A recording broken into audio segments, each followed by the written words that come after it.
Meron kasing design na kapag naka-parallel input ka, 2 channel out, 1 channel volume.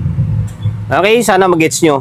1 input, 1 volume, 2 out kapag naka-parallel ka. Meron din ibang mga amplifier na 1 input, 2 volume, 2 out. Crown MK1000. Crown MK1000 power amplifier. Okay, shoutout. And then maraming salamat sa may-ari nito na pinagkatiwalaan tayo na gawin yung unit nila.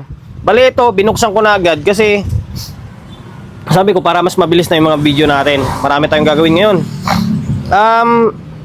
Combo, nakalimutan ko na kung ano yung problema or issue nito. Basta tayo na lang bahala dito kumbaga. Eto, binuksan na nga natin to. And then para mas masilip sana ng mas mabilis. And then naglagay na rin ako ng speaker. Ito, may speaker na nakakabit dyan. Ayan, may audio input na rin. Laptop natin, gumagana na. Ngayon, switch on natin. Okay? Ngayon, ang problema nito ay ito siguro, ang ibig sabihin ni bossing kanina, ang ibig sabihin ni bossing dito siguro ay walang audio yung isang channel or sabay yung volume. Ito, pansinin nyo. Yan. May audio naman siya, pero pansinin nyo. Isang control, pero sabay tumutugtog. Isang control, pero sabay tumutugtog. Yan, channel 1 ha. Paras may audio. Ngayon, yung channel 2 pipihitin natin. Wala, di ba? Oh. Ito, meron. Dalawang channel. Bakit sabay yung dalawang channel? Pero dito, wala.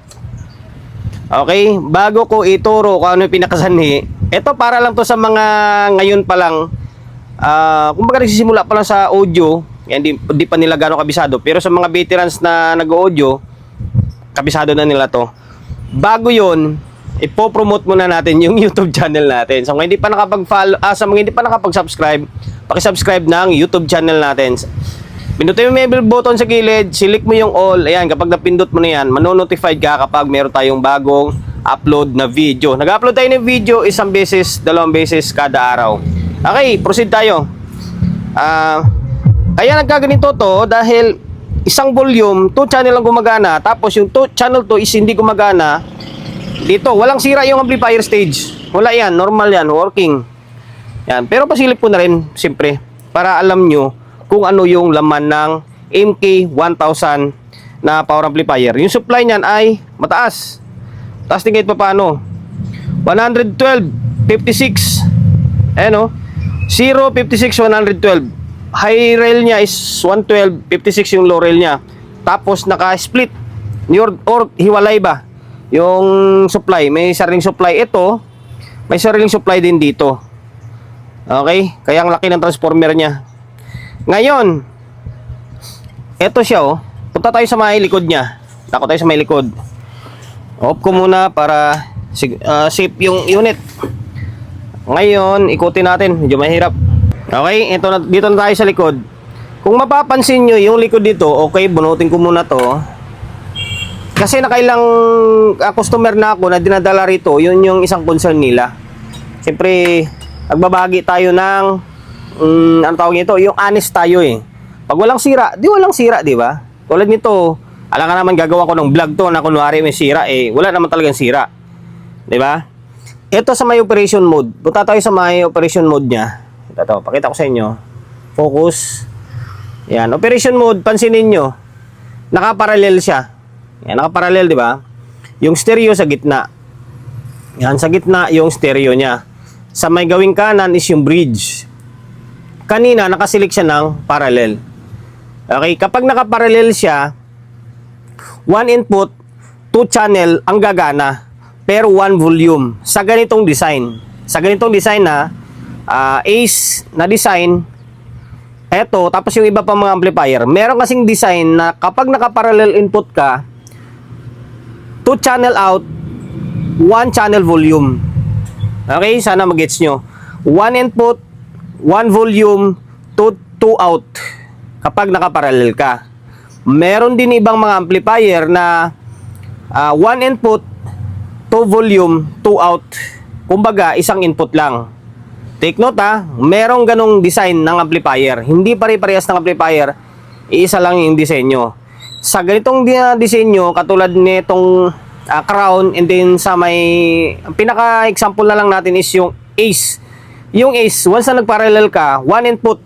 Ito, 1 input lang. Ito lang yung lalagyan mo. Isang input lang yan. 1 input, 1 volume lang yung gagana. Yung channel 1 lang na volume yung gagana, pero 2 out na yung tutugtog dito. Dalawang out pa rin. Channel 1, channel 2 pa rin naman. Okay, same sila dito. Kapag dito ka naglagay niyan, hindi gagana yan. Kailangan dito lang siya. Ayan, channel 1 ka lang. Channel 1 din yung volume. Ayan, dahil nakaparallel to, yan yung nagiging scenario niya. 1 input, pwede naman kahit dalawa naman lalagyan mo dyan, kahit dalawa pa rin naman yan, ang gagana ito lang, ito hindi ito. Kasi nga yung disenyo nito, kapag nagparallel ka, 1 input, 1 volume, 2 out. Okay? Ganun yung kanyan, yung scenario niya. Ayan, kaya siguro baka may nag-switch dito, may nagpitik siguro sa likod or may nagbago. Kaya nagtaka si bossing na bakit isang volume na lang yung gumagana. Okay? Wala yun lang yung isa sa tinitingnan ko. Kung may iba pang problema, gawa ko na sa susunod na video kung sakaling makapag-usap na kami ni bossing. Ngayon, ibabalik natin sa may stereo. Yan, stereo mode natin, gitna yung stereo niya. Okay, yung bridge naman yan, ganun din. Yung bridge nito, channel 1 input, pag nag-bridge ka, channel 1 pa rin yung volume. Pero, eto na. Negative, positive na. Ito na yung kakabitan mo ng speaker. Okay? O, ngayon, sasunod na lang yan. May mga video naman tayo nun eh. O, dahil naka-stereo mode tayo, auto input na yan. Dalawa na. Dalawang input na yung gagana dyan. Ngayon, balik tayo sa may likod. Ay, sa may harap pala. Okay, dito na tayo sa may gawing harap ulit. Naka-switch na yun sa may stereo Ngayon, on natin. Okay, naka-normal mode. Ngayon, magtuto channel na ito or 2 volume na ito. Pansinin nyo. Okay, gumagana. Kung mapapansin nyo, nawala na yung ilaw dito. Nawala na yung signal indicator dito. Na pinihit ko na ito. Diba? Channel 1 na lang meron.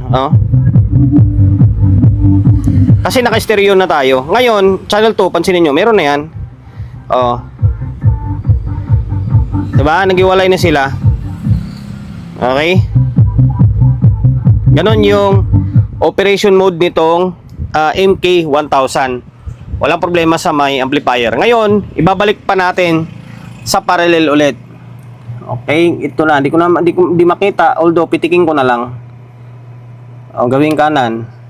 Okay? Pansinin nyo. Nagiging dalawa na naman siya. Di ba? Pitin mo yung channel 2, wala yan. Di ba? Balik natin sa gitna. Sa gitna.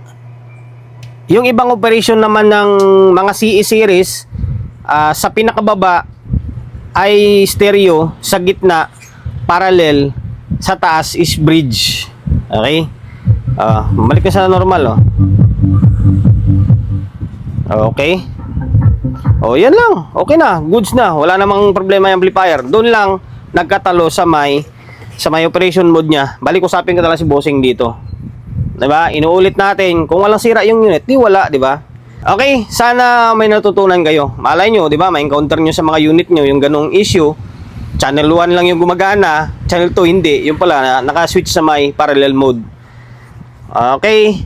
And then, dahil umabot ka sa part ng video natin na ito at hindi ka pa nakapag-subscribe, paki-subscribe ng YouTube channel natin. Pindutin mo yung bell button sa gilid, select mo yung all. Ayan, kapag napindot mo na yan, manonotified ka kapag meron tayong bagong upload na video. Nag-upload tayong video 1 beses, 2 beses kada araw. Okay, God bless and then peace atin lahat.